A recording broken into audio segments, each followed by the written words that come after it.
ধানমন্ডি ৩২-এ মুজিবের বাড়ি ভাঙ্গার পর থেকে একের পর এক অবাক করার জিনিস বেরিয়ে আসছে। প্রথমে বিল্ডিংয়ের আন্ডারগ্রাউন্ডে শিবলিঙ্গের একটি মূর্তি থাকার কথা চারিদিকে ছড়িয়ে পড়ে।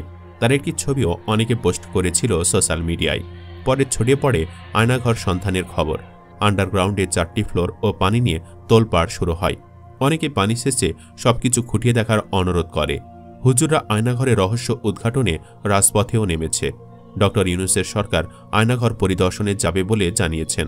সব মিলিয়ে সেখানকার সর্বশেষ আপডেট কি, পানি কি সরানো হয়েছে, হলে নতুন করে কি বেরিয়ে এসেছে, বিস্তারিত থাকছে জীবনের কথার এই পর্বে। ধানমন্ডি ৩২ নম্বরে শেখ মুজিবুর রহমানের বাড়ির পাশে নির্মাণাধীন ভবনের আন্ডারগ্রাউন্ডের ৪টি ফ্লোর কোনো গোপন আটক কেন্দ্র নয়। এগুলো গাড়ির গ্যারেজ হিসাবে ব্যবহারের জন্য তৈরি করা হয়েছিল। তবে গ্যারেজ হিসাবে বানিয়ে পরে সেগুলো কি কাজে ব্যবহার করা হয় সেটি এখন বড় প্রশ্ন। এর আগে ভবনটির এ ফ্লোরগুলোর একাধিক ভিডিও সামাজিক যোগাযোগ মাধ্যমে ভাইরাল হয়। পরে এ নিয়ে অনলাইনে ব্যাপক সমালোচনা ও এর উদ্দেশ্য নিয়ে সন্দেহ তৈরি হয়। এমনকি উৎসুক জনতা সেটি দেখতে ভিড় জমান। সেখান থেকে রড, লোহালক্কর ও পোড়া গাড়ির অংশ নিয়ে যেতে দেখা গেছে। দুপুরে রড কাটতে গিয়ে বাড়ির দোতলা থেকে পড়ে গিয়ে একজন নিম্ন আয়ের মানুষ গুরুতর আহত হয়েছেন।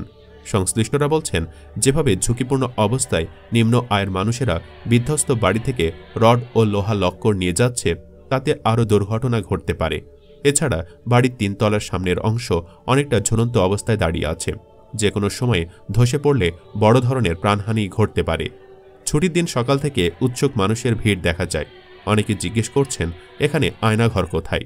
৩২ নম্বর বাড়ির পূর্ব দিকে রাস্তার সঙ্গে ভূমি থেকে কংক্রিটের পিলার, ছাদ ও সিঁড়ি দেখা যায়।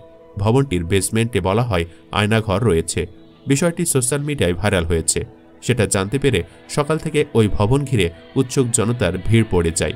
সেখানে কলাবাগান থেকে আগত হুমায়ুন কবির বলেন, শুনেছি ৩২ নম্বর বাড়ির নিচে আয়নাঘর আছে। এসে দেখি নির্মাণাধীন বাড়ির নিচে বেসমেন্টের ৪টি ফ্লোর রয়েছে। গ্রাউন্ড ফ্লোর থেকে সিঁড়ি দিয়ে বেসমেন্টের প্রথম ফ্লোর নিচে নামতেই দেখি পানিতে ভরে আছে। রীতিমতো একটা পুকুর হয়েছে। এখানেই নাকি আয়নাঘর পাওয়া গেছে। আসলে বেসমেন্টের 3টি ফ্লোর পানিতে ডুবে গেছে। পানি কোথা থেকে এসেছে তা তিনি জানেন না। অনেকে সেই পানি সেচার ব্যবস্থা করার কথা বললেও এখনও সেচা হয়নি। আর পানি না সেচায় নানান ধোঁয়াশা তৈরি হচ্ছে। কেউ কেউ আবার বলছেন, এটা এরশাদ শিকদারের পুকুরের মতোই হাউস। পানিতে ভরপুর হয়তো কুমির ছিল এবং মানুষ মেরে ওখানে দিয়ে দিত। প্রত্যক্ষদর্শীদের সন্দেহ, স্বৈরাচার শেখ হাসিনা, ডিজিএফআই, পুলিশ, র্যাবসহ বিশ্বস্ত প্রশাসনের আয়নাঘরের বাহিরে দলীয় নেতাকর্মীদের দ্বারা নতুন আয়নাঘর তৈরি করেছে। দর্শক, হাউসগুলো প্রশাসনের পক্ষ থেকে সেচ দেওয়া উচিত কিনা কমেন্টে জানাতে পারেন মতামত। যাই হোক, গত বৃহস্পতিবার রাতে জনতা ওই ভবনের নিচে আয়নাঘর থাকার কথা জানায়। এ নিয়ে গ্রাউন্ড ফ্লোরের মেঝেতে গোলাকার আকৃতির জায়গা জুড়ে কেটে ফেলে। ভেতরে মোবাইল ফোনের লাইট জ্বালিয়ে তেমন কিছুই দেখতে পাওয়া যায়নি।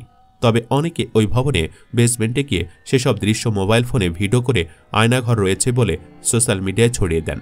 সরেজমিনে গিয়ে দেখা যায় ভাঙ্গা কংক্রিটের স্ল্যাব থেকে কড়া দিয়ে রড কেটে নিচ্ছেন এক ব্যক্তি। সকাল 10:30টা পর্যন্ত তিনি 6 কেজি রড কেটেছেন। এত রড কি করবেন জানতে চাইলে বললেন, বাজারে বিক্রি করবেন। ৩২ নম্বর বাড়ির পেছনের 5তলা ভবনটি কংক্রিটের ঢালাই দিয়ে পিলার, ছাদ ও সিঁড়ি নির্মাণ করা হয়েছে। এর প্রতিটি কক্ষ ও দেয়াল নির্মাণে সিরামিকের ইট ব্যবহার করা হয়েছে। ঘটনার দিন